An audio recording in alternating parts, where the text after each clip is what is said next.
लोग कहते हैं कि रशियन रिवॉल्यूशन खाली समानता की बात करता है, there is no liberty. French revolution liberty की बात करता है, there is no equality. Then what is Indian revolution? तो बाबा साहब इस रूप में एक बड़े रिवॉल्यूशनरी, मैं तो रिवॉल्यूशनरी, उनको आप बहुत छोटे छोटे उसमें बांट नहीं सकते हैं कि जब तक बंधुत्व नहीं तब समानता इक्वलिटी कुछ नहीं और लिबर्टी कुछ नहीं है।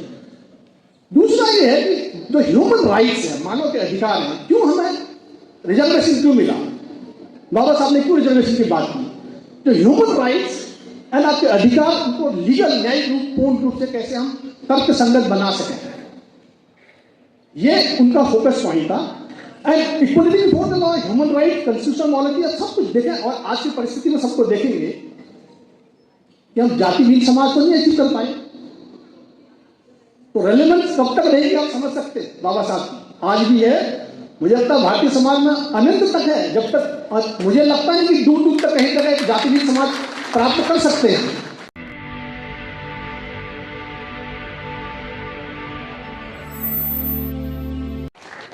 और मैं एम्स के SC/ST एम्प्लॉयज एसोसिएशन को धन्यवाद, साधुवाद देता हूं कि उन्होंने मुझे यहाँ बुलाया और बोलने का मौका दिया, इसके लिए उनका मैं साधुवाद। और मंच पर आसीन हमारे नेता कुलश्रेष्ठ जी और डॉक्टर लक्ष्मण यादव, राजपाल जी, महेश कुमार जी, और भी जो लोग मौजूद हैं वो सभी, और सभागार में उपस्थित सभी लोगों को अभिनंदन। एंड देन मैं 2-3 बातें मुख्य रूप से करूँगा क्योंकि समय, और बाबा साहब पर बोलने के लिए बहुत सारी बातें, लेकिन मैं कुछ अपना उनके पूरे विचारों में कितनी रिलेवेंस आज के समय में है, इन सब पर थोड़ा सा क्विकली और बहुत फोकस करके बात करूंगा।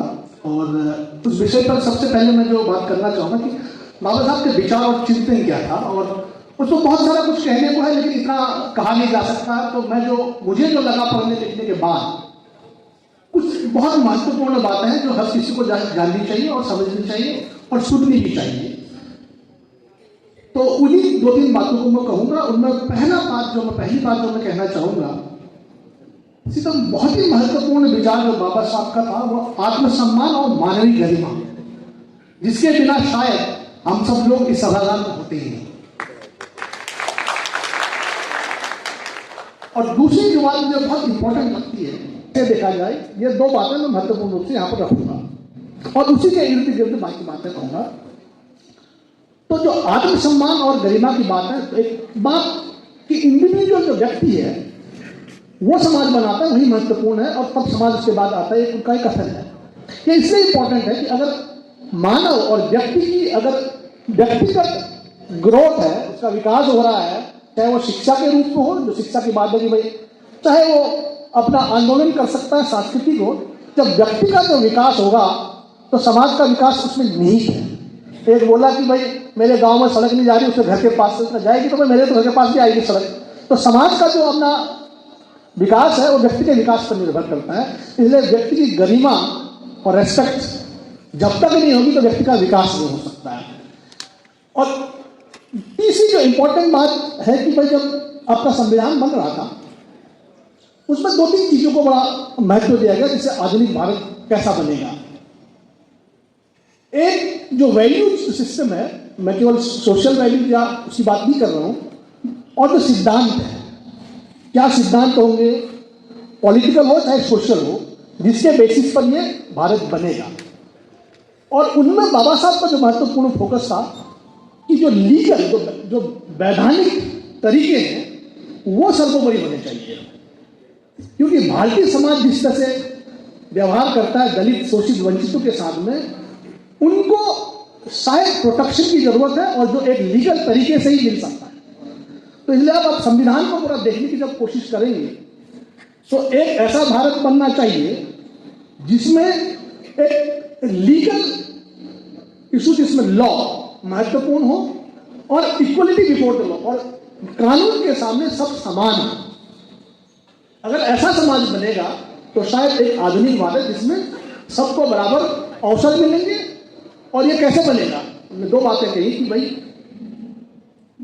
जो समानता, मैं समरसता की बात नहीं करता, हम तो समानता की बात करते हैं, हमारे उसमें समरसता की बात नहीं होती।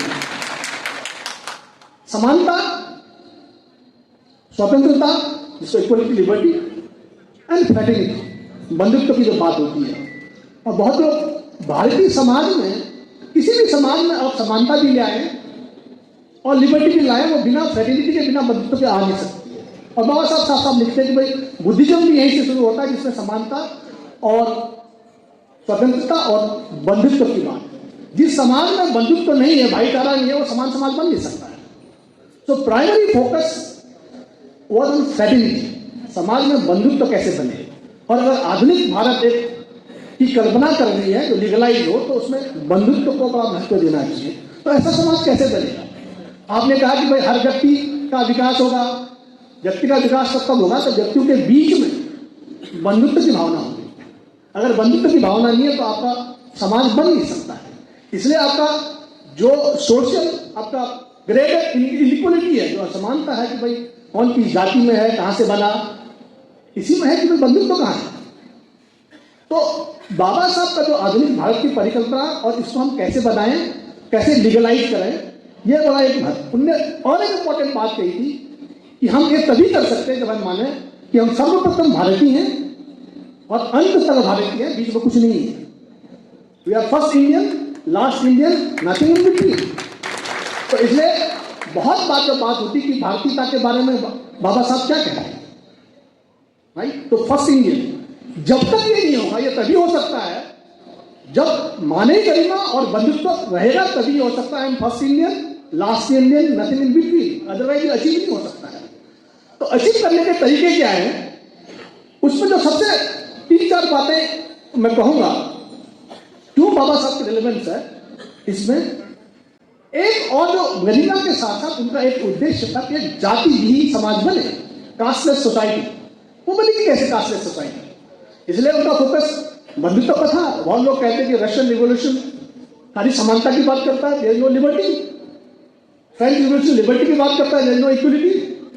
Then what is Indian revolution? तो बाबा साहब किस रूप में एक बड़े रिवॉल्यूशनरी, मैं तो रिवॉल्यूशनरी, उनको आप बहुत छोटे छोटे उसमें बांट नहीं सकते हैं कि जब तक बंधुत्व नहीं तब समानता, इक्वलिटी कुछ नहीं और लिबर्टी कुछ नहीं है।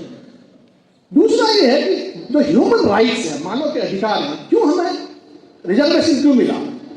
बाबा साहब ने क्यों रिजर्वेशन की बात की? जो ह्यूमन राइट्स एंड आपके अधिकार, उनको लीगल, न्यायिक रूप, पूर्ण रूप से कैसे हम तर्क संगत बना सकें, ये उनका फोकस पॉइंट था।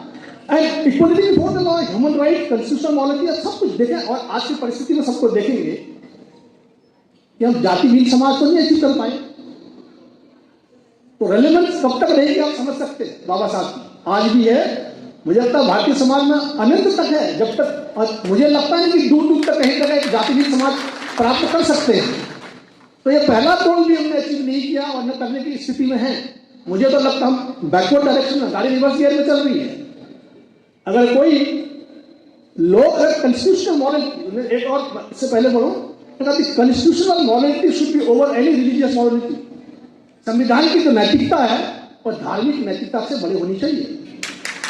लेकिन आज कोई भी जज बोल देता है कि भाई मोर के बच्चे सेक्स करके पैदा नहीं होते, ऐसे पैदा हो जाते हैं। This is what we are dealing with right now. तो जो इस, मैं कहना चाह रहा हूं, जब आपको लग रहा है कि धार्मिक नैतिकता आपकी संवैधानिक नैतिकता से ऊपर चली जा रही है, तो ऐसी स्थिति में हम कहां पहुंच गए? बाबा साहब ने क्या कहा था? जब हम रिवर्स डायरेक्शन में जा रहे हैं तो उनकी रेलेवेंस इतनी बढ़ती जा रही है, इतनी बढ़ती जा रही है, एक एक बात का महत्व आज पता लगने लगा है। This is what it is, equality before the law. आदमी को आज भी न्याय नहीं मिलता। गरीब आदमी एक तो सुप्रीम कोर्ट नहीं पहुंच सकता है, पहुंच भी जाए तो मर जाएगा, तब तक न्याय नहीं मिलेगा। जैसी व्यवस्था में हम जी रहे। आम आदमी के लिए भले ही आप इक्वलिटी बिफोर द लॉ कह रहे हैं, लेकिन न्याय पाना आसान काम नहीं है। और उसके बाद भी आप पहुंच भी गए, मिल भी गया, तो क्या मिलेगा आपको आज तो पता नहीं। ये मैं इसलिए कह रहा हूं, जब हमारी रिलीजियस नैतिकता, हमारी धार्मिक नैतिकता संवैधानिक नैतिकता से ऊपर चली जाती है, तो आप परिकल्पना नहीं कर सकते हम कैसा समाज बनने की तरफ है। तो इससे रेलेवेंस और बढ़ जाती है। और दूसरी बात है कि हम सामाजिक लोकतंत्र की बात तो बाबा साहब कब कर रहे थे, हम आज तक सामाजिक लोकतंत्र की बात ही नहीं होती है। क्या महज रिजर्वेशन देने से, इंप्लीमेंट करने से सामाजिक लोकतंत्र स्थापित हो जाएगा। मुझे नहीं लगता कि इससे होने वाला होता तो आज तक हो गया होता, हमारा सामाजिक लोकतंत्र बन गया होता। तो हम सामाजिक लोकतंत्र की दिशा में कैसे बढ़े? एक बहुत ही महत्वपूर्ण पहलू है कि अब तो और भी मुश्किल इसलिए लगता है कि जब पॉलिटिकल डेमोक्रेसी ही इस स्टेज पर है जहां आप बोलने की स्थिति में नहीं है, कल आपके खिलाफ एफआईआर हो सकती है। एक प्रोफेसर को बोलने के लिए, बाहर जाने के लिए परमिशन नहीं मिलती है। इसलिए नहीं मिलती कि पहले बताओ तुम क्या बोलोगे। अभी नहीं हो गया, कभी की बात है, व्यू में अपूर्वानंद जी को अभी तक नहीं मिली परमिशन, पहले आप बताओ क्या बोलोगे। एक यूनिवर्सिटी जिसको हम कहते थे कि एक लोकतांत्रिक स्पेस है और सामाजिक तो आप भूल ही जाइए। जब उस लोकतांत्रिक स्पेस में आपको बोलने का मौका नहीं है तो सामाजिक लोकतंत्र तो बहुत दूर का सवाल है। नाउ द क्वेश्चन इज, आप जो बाबा साहब इतने साल पीछे कह गए थे और उसको हम कहां पर है आज की तारीख में। अगर मैं इसको देखता हूं तो मुझे लगता है कि बाबा साहब की जो रेलेवेंस है, जो उनकी प्रासंगिकता है, वो मुझे लगता है कि वो जन्मों जन्मों तक है। मेरा अपना मानना है इसलिए कि till we live in this world as a human being it will remain, because these goals जिस तरह से हम चल रहे हैं हमें मिल नहीं सकते। इसके लिए कौन जिम्मेदार है, क्या वो बात की बात है। और इसके अलावा और इंपॉर्टेंट महत्वपूर्ण बात है कि ये गोल तो हमने अचीव नहीं किए, लेकिन एक होड़ है आज की तारीख में कि सब बाबा साहब को अपनाना है। और किसी मित्र ने यहां पर खड़े होकर कहा था कि बाबा साहब को वो सम्मान नहीं मिला जो मिलना चाहिए था। मैं थोड़ा उससे डिसएग्री इसलिए करता हूं, ये नहीं कहता, मेरा कहना यह है बाबा साहब के लिए सम्मान मांगने की जरूरत नहीं है। बाबा साहब वो शख्स हैं जिन्होंने अपने लिए समाज को जगह बनाई। आप न चाहते हैं कि उनको सम्मान नहीं दे सकता, समझिए वो सम्मान अर्जित किए हैं, उन्हें कमाया है। तो इसलिए ये कहना कि उनको सम्मान नहीं दिया, कौन देगा सम्मान? कोई ऐसा शख्स नहीं जो उनको सम्मान देने की स्थिति में। ये done so much for the society, Bharatiya Samaj के लिए। छोड़ दीजिए आप दलित समाज, छोड़ दीजिए दलित सोचिए, भारतीय समाज के लिए क्यों हिंदू कोड भी फेल हो गया? इसलिए कि धार्मिक नैतिकता संवैधानिक नैतिकता से ऊपर थी और ऊपर है, नहीं तो हिंदू कोड भी फेल क्यों होता? क्या हिंदू कोड भी केवल दलितों के लिए था? ये तो भारतीय समाज के लिए था। तो इसलिए बाबा साहब को जो दौड़ लगी है कि हम सब अपना लें आज की तारीख में, ये सबको पता, वोट बैंक की पॉलिटिक्स अपनी जगह, मैं उसकी बात नहीं कर रहा, बट इससे कुछ फायदे भी हुए। सबसे बड़ा जो फायदा होगा, नुकसान तो अलग बात है, फायदे की बात करूं पहले ना। आज बाबा साहब के लोगों ने, उन लोगों ने लिखना शुरू कर दिया है जो शायद कभी पढ़ना पसंद नहीं करते थे। इतनी किताबें आती हैं, इतना मटेरियल आता है, और मुझे अच्छा इससे लगता है कि इसको वो भी पहलू पता लगती, खुल के आती, जो शायद कभी नहीं आती है, लोग नहीं पढ़ते। तो काफी लोगों ने काफी किताबें, जो अपर कास्ट में कहूंगा उस लैंग्वेज में, जो उन्होंने किताबें बाबा साहब पर लिख दी है, ये बाबा साहब की शख्सियत है जो लोगों को इस हद तक मजबूर कर दी है कि भैया आप बिना पढ़े बिना लिखे रह नहीं सकते हो। ये केवल मैं एकेडमिक स्पेस से बात की बात कर रहा हूं। जो एकेडमिक संस्थान है, चाहे वो जेएनयू हो चाहे डीयू, आज लोगों को ये करना पड़ता है कि सिलेबस में बाबा साहब रहे, ये करना पड़ेगा, कर रहे हैं, जिसको कभी सोचते कि ऐसे हो जाएगा, नहीं होगा। तो ये जो लोगों को एप्रीवेट, बाबा साहब को एप्रीवेट करने की जो वो चल रहा है, दौर चल रहा है, इसमें एक और महत्वपूर्ण बात यह है कि इस प्रोसेस में दलित शोषित भी काफी अवेयर होते जा रहे। पॉजिटिव पॉइंट से मैं सकारात्मक बात कर रहा हूं कि समाज भी इसमें ज्यादा जागरूक होता जा रहा है। जब वो समाज दिखने लगा है तो हमारा समाज की जागरूकता बढ़नी बढ़ी है। यह तो इससे एक पॉजिटिव पहलू है। और साथ साथ आप देखिए जो खतरा क्यों है, लोग क्यों बाबा साहब को आज अप्रोप्रिएट करना चाहते, क्यों साथ रखना चाहते हैं, ये इसलिए कि जो बाबा साहब की समझ, उस हिंदू समाज की जो जटिल संरचना की समझ जो बाबा साहब को थी, मुझे नहीं लगता कि कोई शख्स इस देश में तब भी कोई मौजूद था जो इस जटिल संरचना को इतने गंभीरता से समझ सकता था। मैं तो कभी हैरान होता हूं कि जब बाबा साहब एमए के स्टूडेंट होकर सेमिनल पेपर लिख सकते हैं कि जो समाज कैसे बना, क्यों ये प्रथाएं आई, अगर कोई भी उसको पढ़े तो लगेगा कि भाई द काइंड ऑफ अंडरस्टैंडिंग बाबा साहब है, उनको जो समझ थी भारतीय समाज की वो अनपैरेलल है। उस समाज की जो जटिलता को बाबा साहब ने एनालाइज किया और उसके आधार पर जो लिखा पढ़ा, ये लोगों को खतरा है कि अगर दलित शोषित समाज उसको समझ जाए और जान जाए तो शायद सत्ता में आना तो दूर की बात है, हो सकता है कि समाज में रहना ही मुश्किल हो। ये मैं क्यों कह रहा हूं, तो इसलिए सबसे बढ़िया है कि उनको अपना लो और जो उनके ये विचार हैं न्यूट्रलाइज हो जाएंगे। तो अपनाना केवल इससे नहीं है कि हम बाबा साहब के विचारों से के साथ कोई वो रखते हैं, नहीं, विचारों से लेकर देना नहीं है। एक बड़ा तबका जो बाबा साहब को अप्रोप्रिएट कर रहा है उसका है कि बाबा साहब को उस विचारों को न्यूट्रलाइज कर दिया जाए, वो उस समाज तक न पहुंचे जो समाज जगता है उससे। इसलिए हम एक ऐसा फिर लिखने के पीछे क्यों नहीं है कि उनको लिखना है, तो मैंने पॉजिटिव बताया, लिखने के पीछे दूसरे आयाम भी है कि उन चीजों को उजागर कर दिया जाए जो बाबा साहब ने कही थी। हम ऐसी चीजें बताएं तो न्यूट्रलाइज हो जाए। कोई नहीं लिखता कि बाबा साहब ने शेड्यूल ट्राइब के बारे में कुछ नहीं कहा, बहुत लोग ऐसे लिखते हैं ताकि कहते डिवीजन, तो बाबा साहब ने जो भी कहा डिवीजन हो जाए, आप दूसरा विचार सोचने लगेंगे कि ये, मैं ये कह रहा हूं कि इसको न्यूट्रलाइज करने की जो कोशिश है, ये एप्रोप्रिएशन के थ्रू बाबा साहब को अपनाने का जो सबसे बड़ा रोल है, उसका एक बहुत बड़ा कारण है। इसको बड़ी गंभीरता से सोचने का मुद्दा है। और लेकिन साथ साथ एक और देखने की चीजें हैं, मैं ज्यादा नहीं कहूँगा, जल्दी खत्म करूंगा। लक्ष्मण यादव बैठे हैं, आप उनको सुनेंगे और बहुत अच्छे वक्ता हैं, तो मैं बहुत शॉर्ट में एक फाइनल करते हुए कहूँगा कि अगर आप ये देखें जो जागरूकता मैंने कही और जो रेलेवेंस बाबा साहब की कही, आज कितने हमारे फोरम हैं और कितने बाबा साहब की स्टैच्यूज लगी हैं जो लोग जानते नहीं थे। कोई कहता हमने 150 फीट की मूर्ति बना दी, कभी किसी ने कहा बाबा साहब की कितनी बड़ी फीट की मूर्ति खड़ी है लातूर में, बहुत कम आपको सुनने को मिलता है। ये कब बनी ये भी पता नहीं होगा। महाराष्ट्र में कितनी बड़ी मूर्ति है, ये जो स्टैच्यूज बनी है बाबा साहब की बड़ी बड़ी स्टैच्यू लोग बना चुके हैं, लेकिन इसको आपको प्रोपेगेंडा नहीं मिलेगा। बाबा साहब कोई प्रोपेगेंडा के नेता नहीं थे। मुझे नहीं पता आप में से कितने लोग पार्लियामेंट स्ट्रीट जाते हैं। एक शख्स हिंदुस्तान में केवल एक शख्स है जिसके पुण्यतिथि पर पार्लियामेंट में लोग बिना बुलाए बिना खरीदे आते हैं। आप देख सकते हैं भीड़ की भीड़ टेंपू में बैठ के आती है, गरीब से गरीब आदमी भूखा रहकर नहीं आता है, कोई भीड़ जुटाने की जरूरत नहीं, वो शख्सियत है। तो इसलिए उस शख्सियत के प्रति जो लोगों का लगाव है वो बढ़ रहा है। तो इसलिए बाबा साहब को अप्रोप्रिएट करने में केवल वोट बैंक तक मत देखिए, आप उनके विचारों का कई बार मैं देखता हूं कि दमन हो जाए, ये भी एक आइडिया उसके पीछे है, तो उसको हमें गौर करने की जरूरत है।